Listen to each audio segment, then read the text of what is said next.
Operation સિંદૂરમાં BrahMos મિસાઇલના શાનદાર પ્રદર્શન બાદ ભારત અને રશિયા તેના નવા અને સુધારેલા વર્ઝન પર કામ કરવા જઈ રહ્યા છે। ઉત્તર પ્રદેશમાં કરોડોના ખર્ચે બનેલા આ નવા પ્લાન્ટમાં તેનું મોટા પાયે ઉત્પાદન કરવામાં આવશે, જે ભારતીય સંરક્ષણ અને ક્ષમતા અને આત્મનિર્ભરતામાં મોટો વધારો કરશે। વાસ્તવમાં નવા બ્રહ્મોસ અવતાર ભારતની સંરક્ષણ ક્ષેત્રે વૈશ્વિક ઓળખને વધુ મજબૂત કરવામાં મહત્વની ભૂમિકા પણ ભજવશે। ઓપરેશન સિંદૂરની સફળતા બાદ ભારત બ્રહ્મોસનો બનાવશે નવો અવતાર। બ્રહ્મોસ મિસાઇલે ઓપરેશન સિંદૂરમાં દેખાડ્યો હતો દમ।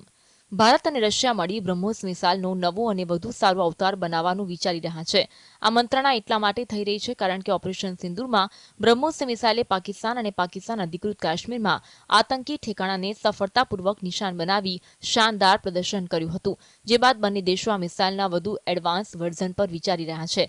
રશિયા પ્રોજેક્ટમાં ભારતને સંપૂર્ણ મદદ કરી રહ્યું છે અને નવી દિલ્હી તથા મોસ્કો વચ્ચે પ્રારંભિક વાતચીત પણ થઈ ચૂકી છે, જેના માટે ઉત્તર પ્રદેશમાં રૂપિયા 300 કરોડના ખર્ચે બનેલો બ્રહ્મોસનો નવો પ્લાન્ટ આ મિસાઇલના નવા વર્ઝનનું મોટા પાયે ઉત્પાદન કરશે।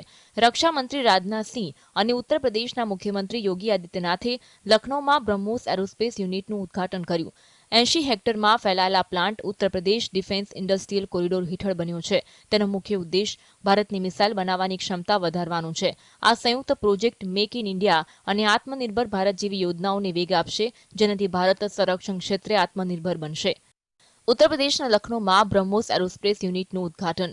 આત્મનિર્ભર ભારત હેઠળ બની રહી છે મિસાઇલ।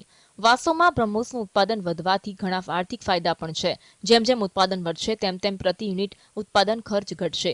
ખાસ કરી નવા અને વધુ સ્વદેશીકરણવાળા ઉત્પાદન એકમો સાથે તે ઓછું ખર્ચાળ બનશે। પહેલા કેટલાક મહત્વપૂર્ણ કમ્પોનેન્ટ્સ રશિયાથી આયાત કરવામાં આવતા હતા, પરંતુ હવે ભારતમાં જ બનવાથી ખર્ચ ઘટશે। નવા કારખાના સ્થાપિત થવાથી સ્થાનિક સ્તરે રોજગારીની તકો પણ ઊભી થશે। ભારત હવે બ્રહ્મોસ મિસાઇલોની નિકાસ પણ કરી રહ્યું છે। ઉત્પાદન વધવાથી ભારત વધુ મિસાઇલો નિકાસ કરી શકશે, જેનાથી દેશની અર્થવ્યવસ્થાને વેગ મળશે અને તે મુખ્ય સંરક્ષણ નિકાસકાર તરીકે ઉભરી આવશે। ઓપરેશન સિંદૂરમાં બ્રહ્મોસની જોવા મળી મહત્વની ભૂમિકા। એલઓસી પર આવેલા આતંકી લોન્ચ પેડ્સને બ્રહ્મોસે કર્યા નષ્ટ। મુખ્યમંત્રી યોગી આદિત્યનાથે તાજેતરના સંઘર્ષમાં મિસાઇલના પ્રદર્શનની પ્રશંસા કરતા કહ્યું, તમે ઓપરેશન સિંદૂર દરમિયાન બ્રહ્મોસ મિસાઇલની એક ઝલક જોઈ હશે।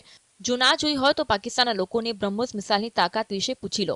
10 મેના રોજ ભારતે સુખોઈ 30 MKI લડાકુ વિમાનમાંથી બ્રહ્મોસ મિસાઇલો છોડી પાકિસ્તાનના રાવલપિંડી નજીક આવેલા નૂર ખાન એરબેઝ પર હુમલો કરી તેને નષ્ટ કર્યો હતો। અધિકારીઓ અનુસાર આ મિસાઇલની રેન્જ 290 થી 400 કિલોમીટર છે।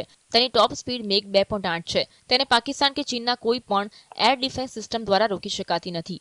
ભારત પાસે આ મિસાઇલને જમીનથી જમીન, જહાજથી જમીન અને હવાથી લોન્ચ કરવામાં આવતા વર્ઝન પણ છે। ત્યારે એક વાત તો પાકી છે કે આ મિસાઇલ આગામી સમયમાં ભારતની સંરક્ષણ ક્ષમતામાં ક્રાંતિ લાવશે તે નિશ્ચિત છે।